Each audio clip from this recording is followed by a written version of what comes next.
Good evening from New York. I'm Chris Hayes. Today we are seeing the most significant act of principled defiance against Donald Trump's lawlessness since he retook the Oval Office. It all kicked off when Donald Trump's own acting U.S. attorney for the Southern District, appointed by Trump for New York, resigned after less than just a month on the job. Her name is Danielle Sassoon. You see her there. She stepped down this afternoon after Trump's Department of Justice ordered her to drop the federal government's corruption case against New York City's Democratic Mayor Eric Adams, something she refused to do. And to be clear about the context here, Sassoon is not a what you would call resistance liberal. She was appointed by Donald Trump 3 weeks ago. She was a member of the right-wing legal organization, the Federalist Society. She clerked for the late Supreme Court Justice Antonin Scalia, one of the fathers of modern conservative legal thought. But today, Sassoon put her loyalty to the rule of law ahead of her ideological affiliations. In a letter to Attorney General Pam Bondi, Sassoon said in no uncertain terms that the deal to halt Adams' prosecution, with the possibility of reviving the charges at some future date, was part of a backdoor deal to get Adams to support Trump's immigration crackdown in New York. Sassoon recalls a meeting with the acting Deputy Attorney General, Emil Bovee, and the mayor's lawyers. All right, everyone's in the room. And here I quote from Sassoon's letter. Adams' attorneys repeatedly urged what amounted to a quid pro quo, indicating that Adams would be in a position to assist with the department's enforcement priorities only if the indictment were dismissed. Adding, rather than be rewarded, Adams' advocacy should be called out for what it is, an improper offer of immigration enforcement assistance in exchange for a dismissal of his case. Now, a lawyer for Mayor Adams denies those allegations, saying in part, the idea that there was a quid pro quo is a total lie. We offered nothing and the department asked nothing of us. But I got to say, that's complicated by the letter that Emil Bovee himself sent to Sassoon back on Monday, which we covered on the show, in which he ordered her to drop the charges explicitly so that Adams can more effectively enforce Trump's immigration policy. Because, as Bovee argues, the pending prosecution has unduly restricted Mayor Adams' ability to devote full attention and resources to the illegal immigration and violent crime that escalated under the policies of the prior administration. Crime, by the way, is down in New York considerably over the last few years. Now, realizing the optics here, right, of putting this to paper, Bovee then hastily added one of the most incredible footnotes I've ever seen in a government document. After laying out, like, we want you to pause the prosecution so that the mayor can help us on immigration, he then added a footnote, just to be clear, that there was nothing untoward going on. As Mr. Bovee clearly stated to defense counsel during our meeting, the government is not offering to exchange dismissal of a criminal case for Adams' assistance on immigration enforcement. No, obviously that's not what they're doing, right? Now, in another letter to Sassoon today, Bovee then accused her of going on a political witch hunt, specifically pursuing a politically motivated prosecution despite an express instruction to dismiss the case. But that witch hunt argument does not hold water when you recall this case was, let's remember, brought against Adams, a Democrat, by Joe Biden's Department of Justice and his personally appointed U.S. attorney, which alleged the mayor abused his position to solicit bribes and illegal campaign donations, allegations Adams denies. So Sassoon basically writes a letter to Bovee. She says, I can't do it in good conscience. Like, I cannot uphold my oath to the Constitution, my professional duties, and walk into court and do this.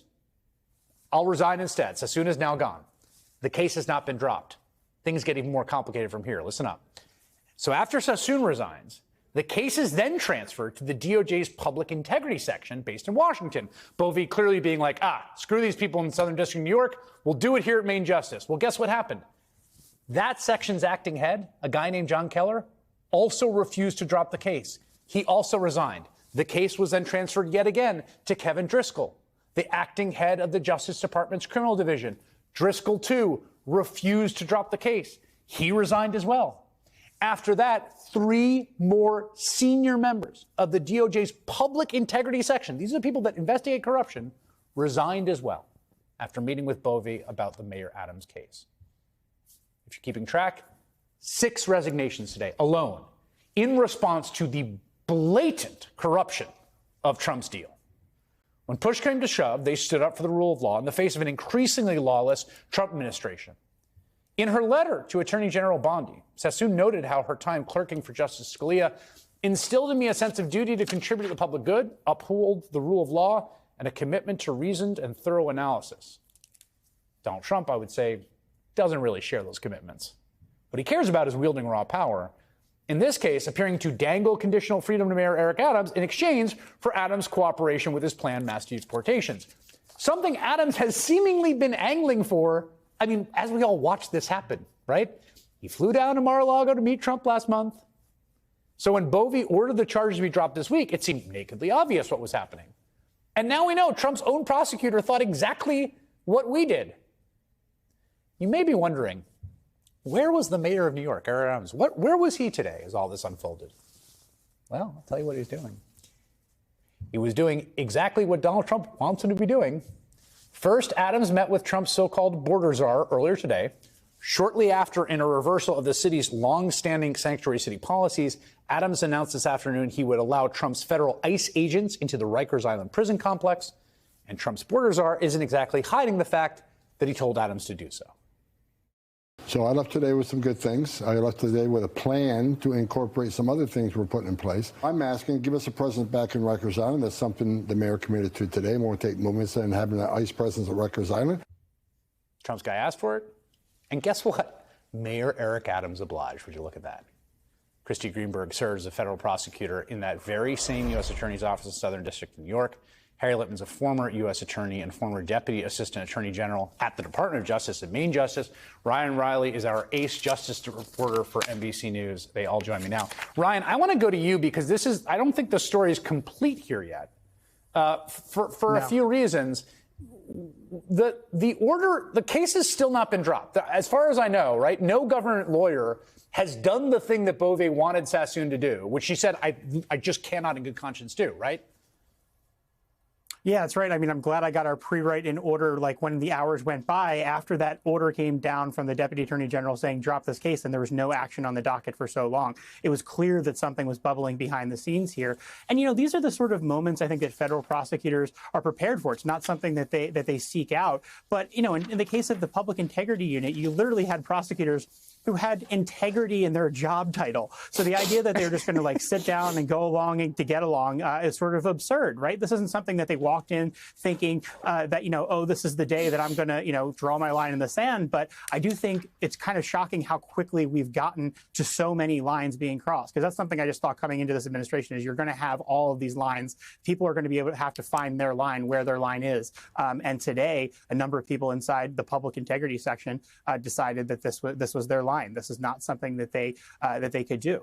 So that's really how this has played out, but it still hasn't been dismissed. The real, I think, crux of this is just why hasn't the Deputy Attorney General just filed the motion himself, right? And that's something I put to one of my sources. And their point was, well, the public integrity section was awfully involved with those criminal cases against Donald Trump that we had going in up until a few months ago. And this was sort of a way of sort of clearing the decks there in a lot of ways, right? They already forced out the head of the public integrity section. This was, a few weeks, but it feels like years ago, by saying that he had to join this sanctuary city task force, sort of closing the loop on all of this Eric Adams stuff. They tried to pivot him to that, something that had nothing at all to do with his background or experience. And that's what they sort of did to anybody who they didn't like or wanted to put in a certain role. So they tried to dump him there. He resigned.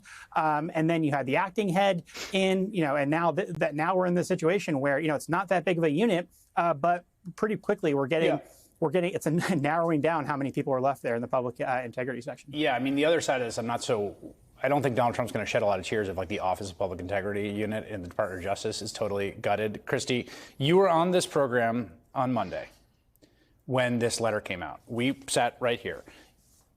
I think both of us were kind of in shock, and in shock both at the brazenness of the letter, but also that it seemed that no one was reacting with the correct level of alarm. How are you feeling now after this has happened? Look, obviously, I'm incredibly proud of Danielle Sassoon and her team to have exactly the right reaction here. Emil Bovee can't say that this is a member of the deep state. As you point out, her conservative credentials could not be more stellar. but she got this right. And she, in this 8-page letter, eviscerated his arguments in the letter. I mean, it was like, get your popcorn out and read this, because if viewers at home are concerned and worried, where are the Republicans standing up for the rule of law? Like, well, Danielle Sassoon just proved that there are Republicans standing up for the rule of law. She exposed him in so many different ways. She points out that, yeah, you didn't consider the legal merits and the evidence in coming to this decision, directing me to dismiss the case. Why? Yeah, because we were adding more charges. We were going to say he obstructed justice, That's right. and we were going to point to all the evidence of him deleting evidence and directing others to do so and providing false information to the FBI. And then when we go to meet with his lawyers, and his lawyers are blatantly saying, we'll help out with immigration, but only if you dismiss the indictment, in what Emil Bovee says is akin to a prison exchange, which is clearly a quid pro quo. She also points out that during that, one member of her team is taking notes, which happens in every meeting that you have at the U.S. Attorney's Office. And Emil Bovee says, no notes. I'll collect those at the end. Like, why? I mean, she just exposed the fact that this was so plainly corrupt, and that the fact that she was able to stand up to it, and that these, again, very young career prosecutors were able to do the same. I'm just incredibly proud of them tonight. Yeah, and one of the things that happens, Harry, is that she writes to Bovee saying, look, my team, we all agree on this, right? The letter back from Bovee, which we also have, which is just so contemptuous and big mad, I think is the best way to describe it. You know, he says, well, I'm going to put your team on administrative leave, and we're going to investigate you in the Office of Professional Ethics for recommendations, and maybe we don't know what else, sort of dangling out there what that might be. I mean,